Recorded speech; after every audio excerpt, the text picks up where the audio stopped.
नमस्कार, आप सभी का स्वागत है भारत 24 पर। मैं हूं आपके साथ पूर्णिमा मिश्रा और वक्त है दहाड़ का। बिहार में वोटर लिस्ट रिवीजन के नाम पर सियासी संग्राम छिड़ा है। सत्ता पक्ष जहां पर सियासी आरोपों पर विपक्ष को घेरने की कोशिश कर रहा है, तो विपक्ष चुनाव आयोग पर बीजेपी के साथ सांठगांठ का आरोप लगा रहा है, जिसका जवाब चुनाव आयोग दे रहा है कि विपक्ष ने महाराष्ट्र चुनाव में गड़बड़ी का आरोप लगाया, तो बिहार में वोटर लिस्ट रिवीजन कराना जरूरी है ताकि विपक्ष के आरोपों का जवाब दिया जा सके। लेकिन विपक्ष ये पूछ रहा है कि चुनाव आयोग इस काम को 32 दिन में कैसे पूरा कर पाएगा। क्या उन वोटर्स को शामिल किया जाएगा जो कामकाज के लिए बिहार छोड़कर किसी दूसरे राज्यों में हैं? उनके वोट का आखिर क्या होगा? कहीं उनके मताधिकार को वेरिफिकेशन के बहाने छीन तो नहीं लिया जाएगा?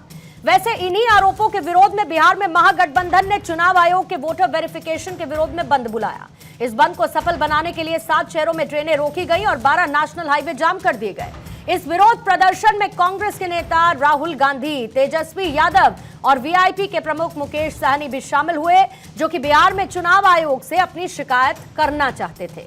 लेकिन पुलिस ने बैरिकेडिंग कर सभी नेताओं को सचिवालय थाने के पास रोक दिया और उन्हें यहां से आगे जाने की परमिशन नहीं दी गई, जिसके बाद नेताओं ने कार्यकर्ताओं को संबोधित किया और फिर यहां से वापस लौट गए।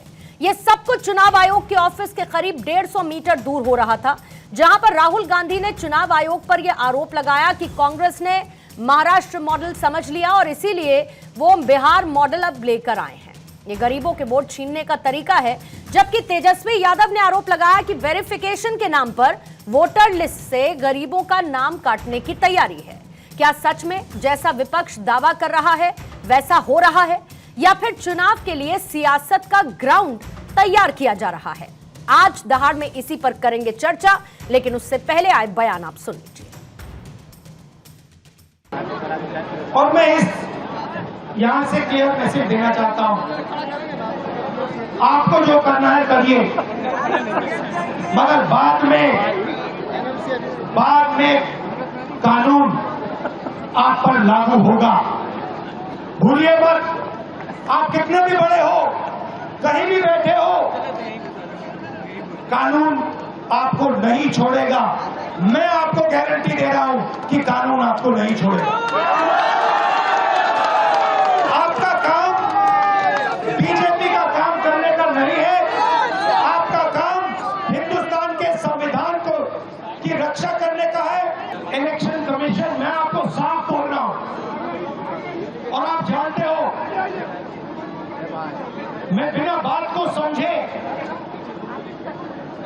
बिना गहराई में जाकर मैं नहीं बोलता हूं। मैं हिंदुस्तान की जनता को और बिहार की जनता को कह रहा हूं कि महाराष्ट्र का चुनाव चोरी किया गया था, और जैसे महाराष्ट्र का चुनाव चोरी किया गया था, वैसे ही बिहार का चुनाव चोरी करने की कोशिश की जा रही है। देखिए, उन्हें पता लग गया कि हमने महाराष्ट्र मॉडल समझ लिया है, इसीलिए वो हम नया बिहार मॉडल लाए हैं। जिस तरह से कांग्रेस पार्टी को महाराष्ट्र में मुक्की खानी पड़ी है, उससे भी ज्यादा दुर्गति कांग्रेस पार्टी की बिहार में होगी, क्योंकि वो जन आधार खो चुके हैं।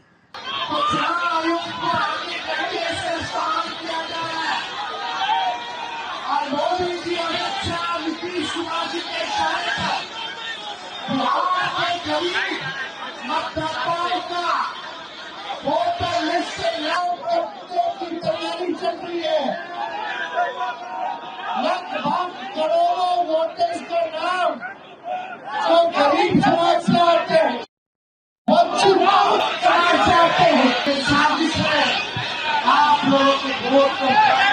अरे वो पिकनिक मनाने आए थे, बिहार की समस्या से उनको कोई लेना देना नहीं, बिहार के विकास के लिए कोई योगदान नहीं।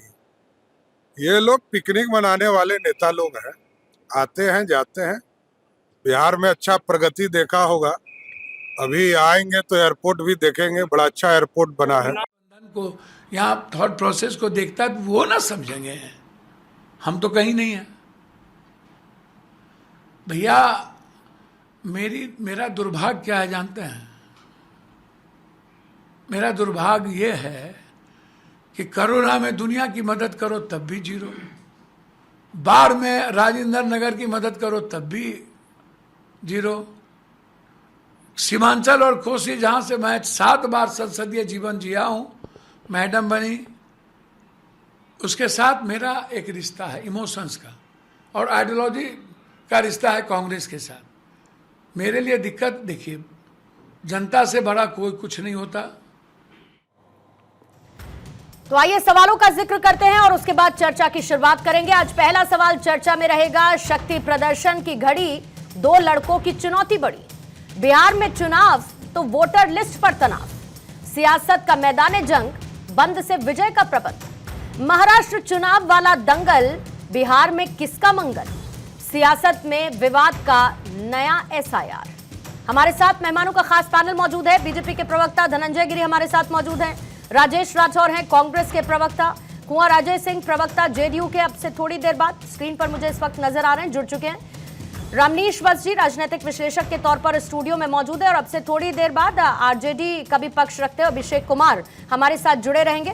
आप सभी का स्वागत करती हूँ। धनंजय गिरी जी, आपके साथ शुरुआत करते हुए, क्योंकि आज राहुल गांधी तेजस्वी साथ नजर आए, इस बात का जिक्र किया गया कि महाराष्ट्र चुनाव के बाद अब बिहार में वोटों की चोरी की तैयारी हो रही है। ये जो नैरेटिव इस वक्त विपक्ष की तरफ से ऑन ग्राउंड तैयार किया जा रहा है, क्या इसको बहुत हल्के में बीजेपी नहीं ले रही है? क्या इससे जनता के बीच अविश्वास पैदा नहीं हो रहा है? देखिए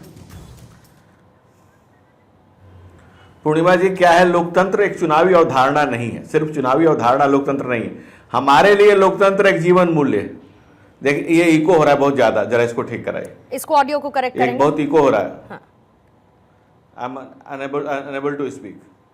धनंजय जी आप कहें तो मैं फिर आ जाती हूं आपके पास। That will be better. ठीक है, धनंजय जी का जरा ऑडियो करेक्ट करेंगे। राजेश राठौर जी आपके पास आ जाती हूं इसी बीच में। अल्पसंख्यक कार्ड खेला जा रहा है इस वक्त। चुनावी रैली के दौरान साथ साथ तेजस्वी नजर आए, उनके साथ राहुल गांधी नजर आए। ये बता दीजिए कि कांग्रेस पार्टी का अपना क्या जनाधार नजर आता है बिहार में, या फिर तेजस्वी के साथ साथ रैलियों का साथी बनकर कांग्रेस रह जाना चाहती है? और दूसरी तरफ फिर एक नैरेटिव का खेल, या वाकई में कोई तथ्य, कोई आधार कांग्रेस और आरजेडी के पास है जिनको जनता के सामने रखेगी, या सिर्फ बयानबाजी तक सीमित रहेगा?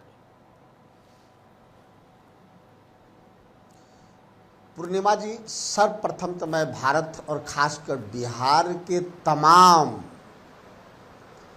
जनता को नमस्कार करता हूं, आभार व्यक्त करता हूं, जिन्होंने लोकतंत्र को बचाने के लिए आज स्वतः संपूर्ण बिहार को बंद रखा, अपने काम काज को बंद रखा, सड़कों पे नहीं आए, लेकिन महागठबंधन के लोग सड़क पे आके उसका पुरजोर विरोध किया, जिस बात की चर्चा पिछले 2 सप्ताह से हम और आप से कर रहे हैं, चुनाव आयोग से कर रहे हैं, सरकार से जवाब मांग रहे हैं। चुनाव आयोग अब तक जवाब देने में अक्षम साबित हुआ। सवाल हम लोग का क्या है कि जो बिहार के गरीब गुरबा मतदाता हैं, जो दलित हैं, आदिवासी हैं, महादलित हैं, पिछड़ा है, अति पिछड़ा है, शोषित है, झुग्गी झोपड़ी और इंदिरा आवास में रहते हैं, उनके उनका मतदाता सूची से नाम न कटे। नाम कटने का डर क्यों है?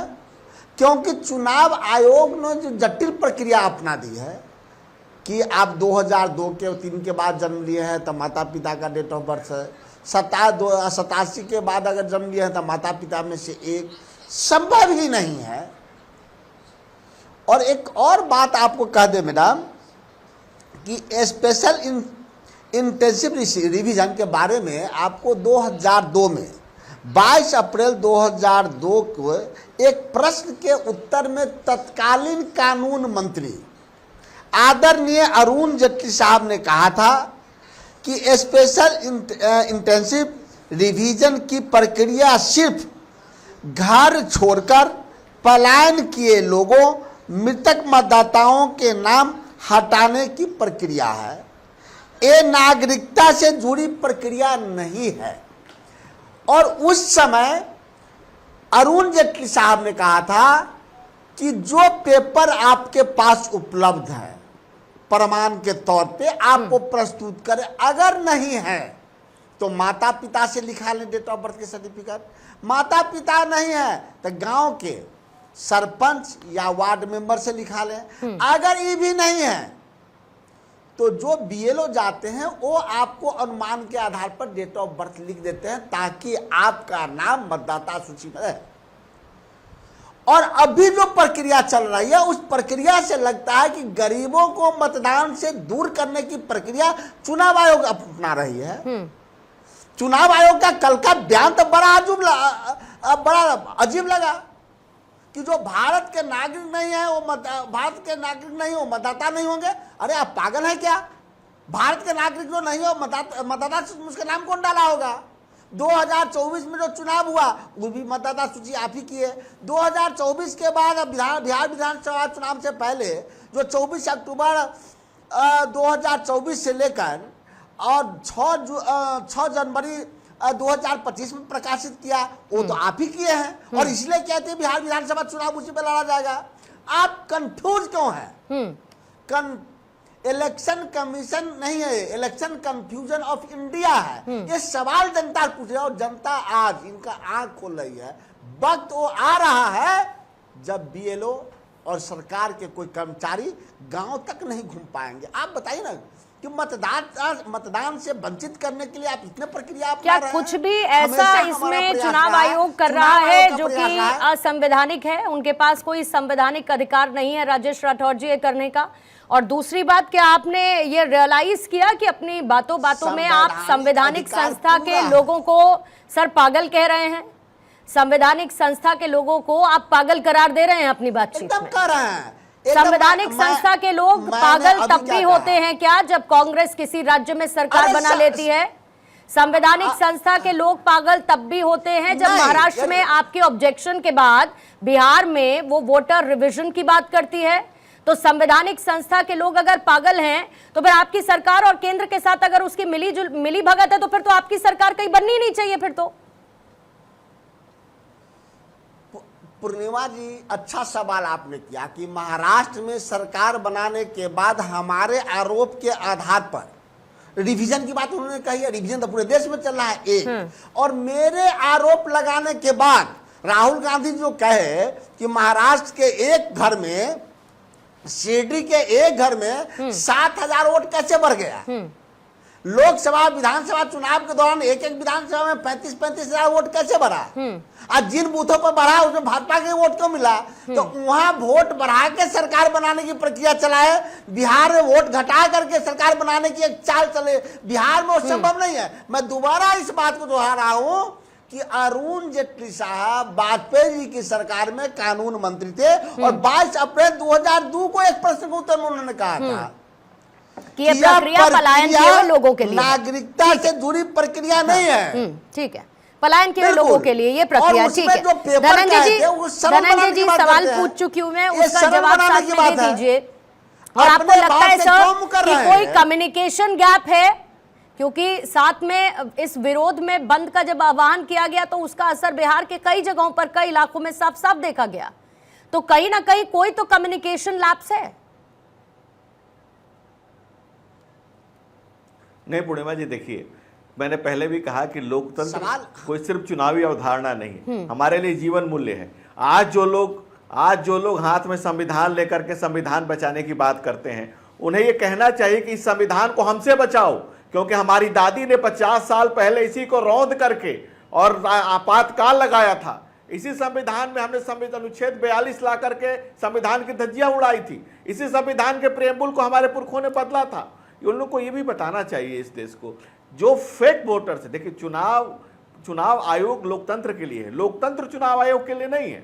चुनाव आयोग अगर वोटर लिस्ट को पारदर्शी बना रहा है, फर्जी और फेक वोटर्स को चेक कर रहा है, नए युवा वोटर्स को जोड़ रहा है, और जो लोग डेथ हो चुकी है, जो लोग नहीं रहे उनको काट रहा है, उसकी शुद्धिकरण हो रही है। तो फेक वोटर्स के लिए फेक नैरेटिव क्रिएट करके फेक आंदोलन खड़ा करने की कोशिश फेक लोग कर रहे हैं। और जो लोग कह रहे हैं कि चुनाव आयोग पर सवाल उठा रहे हैं, तो चुनाव आयोग उस समय तो बहुत अच्छा था जब 11वें चुनाव आयुक्त इस देश के रिटायरमेंट के बाद कांग्रेस पार्टी से 2 बार राज्यसभा जाते हैं, 3 साल मंत्री रहते हैं, और वो एकदम निष्पक्ष होते हैं। एकदम निष्पक्षता के प्रमाण है, क्योंकि कांग्रेस में गया तो निष्पक्ष हो गया।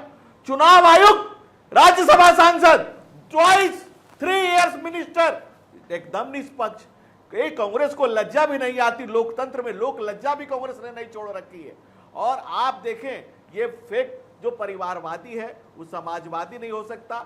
इनका सिद्धांत of the family, for the family, by the family है। लालू परिवार की पाल की ढोते ढोते कांग्रेसियों के कंधे छिल गए, और आज कांग्रेस पार्टी उसी को, जिस लालू यादव ने लोकतंत्र को लठतंत्र में तब्दील कर दिया, जो कहते थे कि मैं चुनाव में जिन निकालता हूं बूथ से, वो बूथ से वोटर से कभी जिन निकालते थे।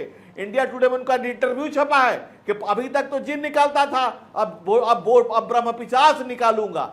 अब जो लालू यादव, जिन्होंने इनके समय में बैलेट नहीं, बुलेट से बैलेट को कंट्रोल किया जाता था, आज लोकतंत्र जीवंत है, मूलवंत है, प्राणवंत है। बाबा साहब के दिए गए संविधान को आत्मसात करके हम जी रहे हैं। अगर आपको अगर गरीबों के रास्ते पर चलना है तो शहीद जगदेव के रास्ते पर चलना होगा, लेकिन आप परिवारवादी है, नहीं चल सकते हैं। अगर आपको समाज के अंतिम पायदान पर चिंता करनी है तो आपने कर्पूरी ठाकुर के रास्ते पर चलना होगा, जिनको हम भारत रत्न देते हैं। लेकिन आप की कहानी परिवार से शुरू, परिवार पे खत्म। और बिहार में पप्पू यादव भी इस आंदोलन में शामिल थे।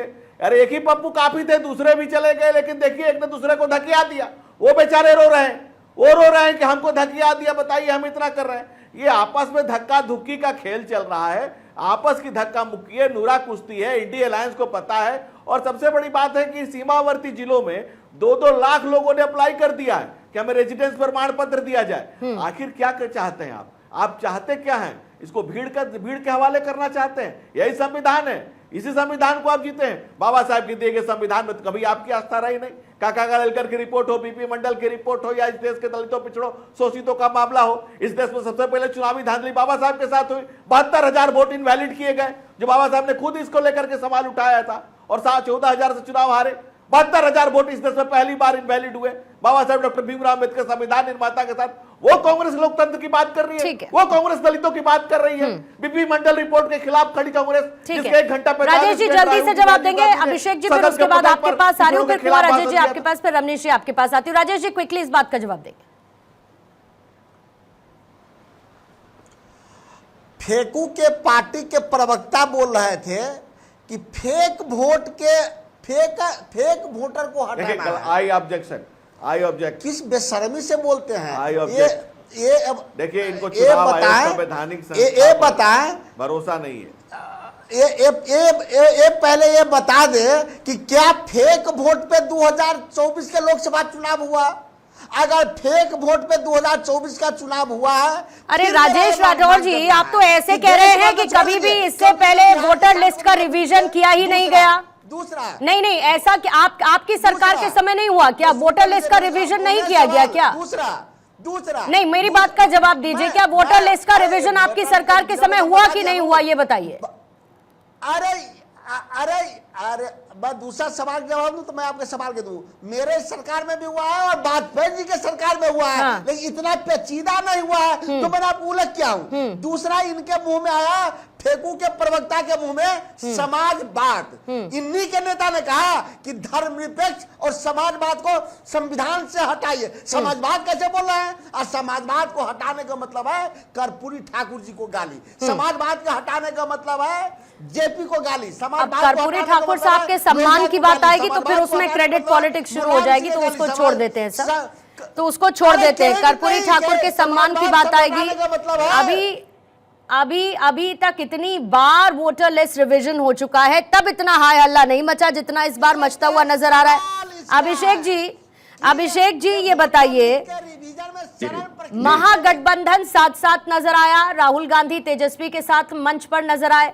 ये क्यों डर फैलाया जा रहा है कि दलित, पिछड़े और अल्पसंख्यकों का वोट काटा जा रहा है? सिर्फ भाषणबाजी करने की कोशिश है, एक नैरेटिव फैलाने की कोशिश है, बनाने की कोशिश, या एक डर का माहौल जमीन पर तैयार किया जा रहा है ताकि सीधे सीधे चुनावी फायदा मिल सके? सर, क्योंकि बिहार में जाति है जो कभी जाति नहीं, और उसी के इर्द गिर्द पूरा का पूरा चुनाव लड़ा गया था, लड़ा गया है और हमेशा लड़ा जाएगा। देखिए मैडम, ऐसा है कि हमारी पार्टी गरीबों की पार्टी रही है और गरीबों की आवाज बन के रही है। ये आप बताइए मैडम कि क्या ये सही टाइम है अभी रिवीजन करने का, जब बिहार में इलेक्शन है और बताइए गरीब हमारा इसके नॉर्थ लिए बिहार तो पूरा इलेक्शन डूबा हुआ कमीशन है ना बाढ़ सर, से। ना मैं बता सकती हूँ ना आप बता सकते हैं नहीं, आधिकारिक तौर पर। मैं इलेक्शन आधिकारिक तौर मैं पर इलेक्शन कमीशन हाँ। से ही पूछना चाह हाँ। रहा हूं मैं कि ये बताइए कि क्या ये सही समय है रिवीजन करने का? आप क्यों नहीं 6 महीना पहले कराए? आप लोकसभा के पहले कराते। तो पूरा ये तो नॉर्थ इलेक्शन बिहार डूबा कमीशन हुआ कह रहा है ना कि वो कराएगा सर, उसको लेकर इतना इतना ज्यादा possible हाय है, हल्ला मैडम। क्यों है, मैं ये कह रही नहीं, हूँ। इलेक्शन इलेक्शन कमीशन किसी जिसका नहीं काम करा अच्छा पाएगा। इलेक्शन एक बात कमीशन के पास बताइए इतने अभिषेक जी, नहीं है अभिषेक जी manpower। जरा मुझे एक बात इलेक्शन- बताइए, आपकी पार्टी का काम है चुनाव लड़ना। आपकी पार्टी चुनाव कैसे लड़ेगी, कब से तैयारी करेगी, कब से जमीन पर उतरेगी, ये सब आप लोग तय करते हैं ना। चुनाव आयोग तो आके तय नहीं करता। तो चुनाव आयोग को अपना काम तो करने दीजिए अपने हिसाब से। अपना काम करने हम लोग, देखिए हम लोग, लेकिन जो अपने जो हमारे जो वोटर हैं, चाहे जो भी गरीब वोटर हैं, उनका तो ये नाम ये लोग नहीं तो दे गरीब पाएंगे ना। ये वोटर लोग सिर्फ आके आपके नहीं हैं कर क्या? पाएंगे वोटिंग। ये कैसे आप कह सकते हैं कि Sorry? गरीब वोटर सिर्फ और सिर्फ आरजेडी के हैं? गरीब वोटर क्या गरीब- जेडीयू मैं- का नहीं हो सकता? मैं गरीब गरीब जनता वोटर जो- बीजेपी का नहीं हो सकता? मैडम जो इलिटरेट हैं, जो जिनके पास नहीं है, वो बेचारे डॉक्यूमेंट कहाँ से प्रूफ करेंगे? जिनके बाढ़ में पूरे बिहार, नॉर्थ बिहार पूरा डूब गया है बाढ़ से, और वो पूरा डूब गया है, उसका कागज वो कहाँ खोजने जाएगा? इलिटरेट जो से बाहर नौकरी डॉक्यूमेंट कर का रहा ना है, होना कैसे आप कनेक्ट कर रहे हैं? जो बाहर नौकरी कर रहा है मैडम, इलिटरेट वो अभी होने आएगा से ही पर- डॉक्यूमेंट का ना होना कैसे कनेक्ट कर सकते हैं, ये बताइए जरा, टेक्निकली स्पीकिंग। Document फिर कहाँ- टेक्निकली स्पीकिंग नहीं, मैं बोल रहा हूँ मैडम, वो कहाँ से, वो बेचारे जो गरीब, जो लेबर मजदूर, चाहे जो भी अदर स्टेट में काम कर रहे हैं, वो बेचारे छुट्टी लेके, वो छुट्टी मिलेगा क्या? 2 दिन के बाद वो छुट्टी लेके फिर आएंगे अपना नाम जुड़वाने के लिए, फिर जाएंगे, फिर आएंगे वोट देने के लिए। ये दरअसल से ये बहुत बड़ी एक साजिश है, और ये हम चाहते हैं कि आपको कराना है, आप विधानसभा के बाद करा लीजिए। आपको एक सही समय दीजिएगा ना। आप ये बताइए कहाँ से बेचारी, पॉसिबल ही नहीं है कि कोई करा लेगा। ठीक है। इलेक्शन कमीशन के पास कोई भी नहीं करा सकता। कुंवर अजय हाँ। जी, अगर ये प्रक्रिया इतनी सही है तो पूरे बिहार में ये विरोध प्रदर्शन क्यों? जहां तक नीतीश कुमार है, वो हमेशा लोकतांत्रिक जो संस्थाएं उनकी गरिमा की बात करते रहे हैं, यहां उसी गरिमा पर सवाल उठ रहा है। अब जेडीयू की सियासी मजबूरी है कि इस पर हमें कुछ नहीं कहना, या वाकई में जेडीयू भी ये मानता है कि जो चुनाव आयोग इस वक्त कर रहा है वो सही कर रहा है, सही तरीके से कर रहा है, और किसी अल्पसंख्यक गरीब और दलित का वोट नहीं कटेगा? पूर्णिमा जी, आप एक वरिष्ठ पत्रकार हैं और आपके चैनल के माध्यम से मैं पूरे देश और बिहार प्रदेश की जनता को यह बतलाना चाहता हूं, राहुल गांधी और तेजस्वी जी का जो विरोध है, ये विरोध ठीक उसी प्रकार से है कि आंख का अंधा और नाम नयन सुख, इन्हें तो कुछ मालूम है नहीं। अरे जब चुनाव का समय आता है तभी चुनाव सुधार होता है, और ये चुनाव आयोग का काम है, उसमें हस्तक्षेप करना कोई सरकार का काम नहीं होता। चुनाव आयोग अपने आप में एक संवैधानिक संस्था है, और इन लोगों को जानकारी के अभाव में एक संविधान लेकर के घूमते हैं, जिस संविधान को दादी ने रौंद दिया था, और दूसरे अपराध की बात करते हैं जो कि जंगल राज के प्रणेता माननीय लालू प्रसाद जी के बुद्धिविहीन, विद्याविहीन सुपुत्र हैं। तो इन लोगों के पास हम जैसा अन्न खाते हैं वैसा ही बुद्धि होती है। ये संवैधानिक संस्थाओं पे ऐसे ही आक्षेप प्रत्याक्षेप लगाते ही रहेंगे। मैं कहना चाहूँगा आपके चैनल के माध्यम से कि जिस देश में 80 करोड़ जनता राशन ले रही है, मुफ्त राशन ले रही है, और सारा कागज अपना सहेज करके रखी हुई है, उस देश में ये कहना कि इनके पास सबूत नहीं होगा, ये बहुत ही घोर निंदनीय विषय है। और ये लोग चूंकि ये बार बार गरीबों पिछड़ों की जो ये बात करते हैं, मैं बार बार उस बात को कहता हूं, गरीबों पिछड़ों की बात करते हैं तो ये हास्यास्पद होता है। इन्हें तो सोनिया जी एंड सन्स प्राइवेट लिमिटेड और Lalu Prasad and sons private limited, अर्थात लालू जी का लालटेन, लाला प्लस लाली मिला के जो इनके टेन है, मैं बार बार इस पॉइंट को कहता हूं, जो लालू जी के लाला और लाली मिला करके जो 10 है, उसी की चिंता केवल राजद को है, और बाकी बिहार की जनता की कोई चिंता नहीं है। ये गरीब पिछड़े मजलूम एक भी वोट बिहार में कटेगा नहीं। हर वोटर जो वास्तविक वोटर होगा, चुनाव आयोग अपना काम निष्पक्ष करेगा, और सुशासन की सरकार जो है, किसी का मत कटने नहीं देगी। अर्थात न्याय के साथ विकास करते हुए जो माननीय नीतीश कुमार जी सुशासन की सरकार बिहार में चला रहे हैं, तो इस सरकार का उद्देश्य ही है कि हम किसी संवैधानिक संस्था पे अपना विचार नहीं थोपेंगे। इसका जवाब संवैधानिक अभिषेक संस्था अपना जी से स्वतंत्र लेने से और पहले निष्पक्ष अभिषेक जी इसमें कार्य जोड़ना चाह रहे करती हैं, रहेगी। लेकिन उससे पहले रमनीश जी जरा आपके पास आती हूँ। 2025 का बिहार चुनाव अभी तारीखों का कोई ऐलान नहीं है, लेकिन एक बात तो तय है कि इस बार जो अलायंस है वो प्री एक्टिव नजर आता है। हमेशा के कंपैरिजन में इस बार प्री एक्टिव नजर आता है, तस्वीरें भी हम देख रहे हैं। लेकिन इस आंदोलन का, इस नैरेटिव का बिहार चुनावों पर कितना असर अलायंस के पर्सपेक्टिव से और एनडीए के पर्सपेक्टिव से आपको कैसा दिखता है? मुझे सबसे पहले तो कहना चाहूँगा कि जिस तरह से राहुल गांधी जी आज संविधान की प्रतियां लेकर के घूम रहे थे, मैं पूछना चाहता हूँ, सवालात तो बहुत सारे हैं, लेकिन मूल सवाल जो है, क्या राहुल गांधी जी ये बताइए कि खास करके चुनाव आयोग एक संवैधानिक संस्था है, उसका अधिकार बनता है, और मुझे लगता है कि ये उसके नेचर में है। चाहे आप कहें तो वोटर अपडेशन की बात कहें, चाहे आइडेंटिटी जो भी जिस तरह से मांगा जा रहा है यदि आम नागरिक से, मुझे लगता है ये संवैधानिक संस्था का तो ये अधिकार है, तो उसको करने दीजिए ना। फिर बात करते हैं, आप उसमें खलल डालने का प्रयास कर रहे हैं, ये दिखाता है कि आप संविधान को नहीं मानते हैं। भले ही आप संविधान की प्रतियां ले करके कितना भी आप घूमते रहें, और यही चीज़ें आपकी दादी के समय में बार बार याद दिलाना ही पड़ेगा आपको कि 42वां संशोधन कर करके हम लोगों के लिए आज सेकुलर शब्द जो है नासूर बन चुका है, और सेकुलर शब्द आज तुष्टीकरण का, मुस्लिम तुष्टीकरण का एक बहुत बड़ा नायाब मुझे लगता है ये साधन देखने को मिलता है कि जिस तरह से शहाबुद्दीन को आप जय जयकारा लगा रहे हैं आज तेजस्वी यादव जी, वही शहाबुद्दीन जो कि एक दुर्दांत अपराधी, जिसके ऊपर 40 से आपराधिक मामले हैं, 30 से ज्यादा हत्या जिसने की, लूट हत्या बलात्कार जिसकी एक मूल नेचर कहा जाता था उस शहाबुद्दीन का, आप उसको जय जयकारा लगा रहे हैं उसकी। तो ये दिखाता है कि आम जनता में आप क्या मैसेज देना चाहते हैं। तेजस्वी यादव जी, आपको भूलना नहीं चाहिए, क्योंकि आपके पिताजी और ये आपके ऊपर भी टैग लगा हुआ चारा घोटाले का, और चारा घोटाला के आरोपी आज साथ में घूम रहे हैं, और नेशनल हेराल्ड केस में जो आज जमानत पे है राहुल गांधी जी, वो आप भले ही मूल संविधान की। आइए वापस चर्चा की तरफ लौटते हैं, जवाब लेना शुरू करती हूँ। अभिषेक जी, आपका जवाब ले लेती हूँ सर। देखिए, इस बार जो हमारी जो इस बार महागठबंधन की जो सरकार बनने वाली है, इसीलिए ये लोग बौखला गए हैं। इस बार बिहार ने ठाना है, युवाओं में खास करके पूरे युवा एक है, पूरा बिहार एक है। तेजस्वी यादव के नेतृत्व में सरकार बनेगी और तेजस्वी यादव मुख्यमंत्री बनेंगे, इसीलिए विपक्ष को कुछ मिल नहीं रहा है। आप तो भविष्य वक्ता हो गए अभिषेक जी, भविष्य वक्ता हो गए आप तो। की पार्टी है ना, सुनिए पूर्णिमा जी, गरीबों की पार्टी है। आप ये पूछिए, तेजस्वी यादव नौवीं फेल नेता ही एकमात्र है।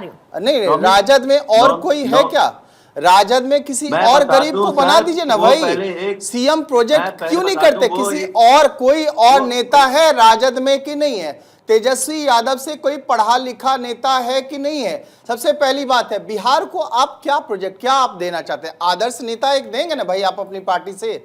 नौवीं फेल को क्यों? आखिर कोई और आपके पार्टी में पढ़ा लिखा नेता, सुयोग्य नेता नहीं है? आपके पार्टी में कोई सुयोग्य नेता है या नहीं है, ये पहले बताइए। देख लो, हम नीतियों की बात करते हैं, नेताओं की जब बात होगी, नीति धारक की बात होगी ना, नैतिकता की बात होगी, कौन से मॉरलिटी की बात करें? लालू यादव एक चारा चोर का बेटा, एक नौवीं फेल, बस इतना ही। और आप जिसका गुणगान गाते हैं साबुद्दीन, एक हत्यारा, एक लुटेरा, और इसको आप समाजवाद की परिणति, आप परिचायक मानते हैं। आप कौन सा समाजवाद है भाई? यहाँ पे आप देखिए, समाजवादी पार्टी का हमारी इतिहास है ये समाजवादी की, आप पता कर लीजिए सर, आप देख लीजिए, गरीबों की आवाज रही है हमेशा, आदर्श माने जाते हैं। और बिहार में शहाबुद्दीन जय शहाबुद्दीन के नारे लगा रहे हैं। हमारे पार्टी के सांसद रहे हैं, जनता के बीच में आज देखिए। अब सबसे थोड़ा मुद्दे पर आप नहीं, मुद्दे की मूल मुद्दे की बात देखिए ना। मैं नहीं समझता ये कोई शक्ति प्रदर्शन था। ये सारे परीक्षा में फेल जो विद्यार्थी हैं, जिनको लग रहा है कमजोर विद्यार्थी हैं, नहीं, लेकिन माहौल बनाने का प्रयास कर रहे हैं। एक बात तो अभिषेक जी है, अभी जब पारदर्शिता की बात कर रहा है चुनाव आयोग, जल्दी से। मैं कहना चाहता हूँ, कन्हैया कुमार बड़े नेता ने भाई कांग्रेस पार्टी में, पप्पू यादव जैसे लोगों को जब ये मंच से उठा के फेंक देते हैं, आम जनता का क्या करेंगे ये? आज शक्ति प्रदर्शन के माध्यम से दुकानों को बिहार में लूटा जा रहा था, जो कि पहले होता था 1990 में से लेकर के 2005 में जिस तरह का माहौल, जंगल राज का माहौल जो होता था लालू यादव जी के समय में, कानून को अभिषेक जी, बात तो है ना कि आज चुनावी पारदर्शिता की बात होती है तो आपको ऐसा लगता है अल्पसंख्यक दलितों के, गरीबों के वोट कट जाएंगे। अरे 15 साल सत्ता में रहकर तब चुनावी पारदर्शिता को लेकर आपने क्यों नहीं सोचा? आज तो बड़ा इसको लेकर समस्या है। हम बार बार यही कहना चाह रहे हैं कि अगर आप ये जो प्रोसेस जो आप जो रिन्यू करवा रहे हैं, अगर ये आप पहले कराते, आप पार्लियामेंट के पहले कराते, ये कौन सा समय है? कोई मैं बार बार कह रहा हूं, सिंपल सी बात पूछ रही हूं अभिषेक जी, ये अधिकार आपके पास है क्या? नहीं, अधिकार नहीं है तो कोई चीज समय होता है ना, जब संविधान आपका तो कोई चीज है चुनाव कि नहीं आयोग देश से में, पूछिए। जब सुप्रीम कोर्ट में गए हैं ना आप लोग, सुप्रीम कोर्ट में गए हैं ना सर, हमने तो लिखित दिया है इलेक्शन कमीशन, सुप्रीम कोर्ट में गए हैं ना, याचिकाएं डाली गई है ना, तो चुनाव आयोग से इसको लेकर सवाल पूछिए। लेकिन राजनीतिक जमीन को मजबूत करने के लिए इसका इस्तेमाल क्यों किया जा रहा है? राजेश जी जवाब देंगे, फिर उसके बाद धनंजय जी फौरन आपके पास और कुंवर अजय जी आपके पास आ रही हूँ। राजेश जी।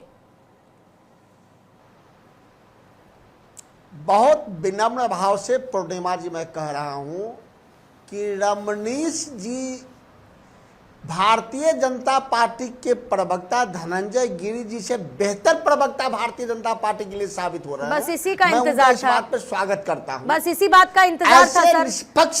ऐसे निष्पक्ष विश्लेषक को आप रखे, ऐसे विश्लेषक आप लोगों ने राजेश जी एक रवायत बना ली है। नहीं सुनिए सर, मेरी बात सुनिए सर, आप लोगों ने एक रवायत बना ली है सर, आप लोगों ने एक रवायत बना ली है सर्टिफिकेशन की। आपको सबको सर्टिफाई करना है, सबको आप लोगों को सर्टिफाई करना है, जैसे कि आपको पूरा अधिकार इस देश ने दे दिया है कि बैठिए और सर्टिफाई करिए। मुद्दे पर नहीं बात कर सकते राजेश जी कि ये बीजेपी के प्रवक्ता से ज्यादा अच्छे या बीजेपी के प्रवक्ता किससे कम अच्छे, मुद्दे पर बात नहीं कर सकते क्या सर? कि दोनों पक्ष का समय की वैल्यू तो समझा करिए ना राजेश राठौर जी, मुद्दे पर बात कर लीजिए ना। समय का वैल्यू वही समय का वैल्यू तो आपको समझा रहे हैं। तो फिर निजी टिप्पणियों से बच के सीधे सीधे मुद्दे पर बात करिए ना सर। ऐसे लोगों को बैठाइए। मैं सवाल रमनीश जी से, पूर्णिमा जी मैं सवाल पूछना चाहता हूं कि 22 अप्रैल 2002 को लोकसभा में कानून मंत्री अरुण जेटली जी ने जो बयान जवाब दिया था, उस जवाब से वो संतुष्ट हैं या नहीं है? इस पे वो नहीं गए, वो नीतिगत बात नहीं कर रहे, वो तेजस्वी यादव। अच्छा बस इतना बता दीजिए कि इससे पहले जब आपकी सरकार में विश्लेषक है रिवीजन हुआ वोटर लिस्ट का, तो वो आपने कुछ अच्छा सोच के किया था, कुछ अच्छा हुआ उससे नहीं हुआ? आपको यदि सर जल्द 30 सेकंड्स प्लीज सर, दो मेहमान। बस एक बात पूछना चाहते हैं पूर्णिमा जी, इनको कहीं से भी चुनाव आयोग से दिक्कत होती है या आप जाइए ना भाई, बार बार आपको चुनाव आयोग चैलेंज करता है ना। नहीं कह रहे हैं ना समय नहीं दिया, आयोग बार बार चैलेंज करता है, लेकिन आपको क्या गए तो थे, कहाँ कह तो रहे हैं समय नहीं दिया मिलने का सर। बार बार जब चुनाव आयोग पारदर्शिता की बात करता है तो विपक्ष के सवालों का जवाब देके पारदर्शिता बरकरार रखे। मैं वही कहना चाहता हूं, आप अवॉइड नहीं कर सकते ना, विपक्ष की तो आवाज है उठेगी। नहीं बिल्कुल, मैं मना नहीं कर रहा हूं, बार बार जाइए ना भाई, आपको कोर्ट का दरवाजा खटखटाइए, लेकिन जब जब चुनाव आयोग को आपने चैलेंज किया, आपको पटकनी ही मिली है। कभी भी आपने कितने सारे तमाम पार्टियों को आज भी कह रहा है कि अपडेशन हो रहा है, आपके जितनी भी पार्टियां बिलों के साथ जाएं, और यदि कहीं भी त्रुटि आपको नहीं आती आप उसको चैलेंज करिए। लेकिन बात है कि माहौल इस तरह से माहौल नहीं बनाया जाता है। चुनावी माहौल बनाना है, मुद्दे जनता के बीच में मुद्दे लेके जाइए भाई, विकास के मुद्दे लेकर के जाइए। अभी तो आप जाते में आप जनता को बांट देंगे, फिर उसके बाद आगे 2-4 लोगों को आप मंत्री बना देंगे। धनंजय जी, विपक्ष खुद को जनता की आवाज बताकर बीजेपी को वोट चुराने वाली पार्टी बार बार बता रहा है सर। हरियाणा उससे पहले यह सिलसिला शुरू हुआ, महाराष्ट्र में यह सिलसिला देखने को मिला, अब बिहार में चुनावों से पहले। आपको नहीं लगता है कि ऑन ग्राउंड ये बीजेपी के लिए कोई समस्या पैदा करेगा सर, या आपको लगता है कि इससे भी फायदा हो जाएगा आपको चुनावों में?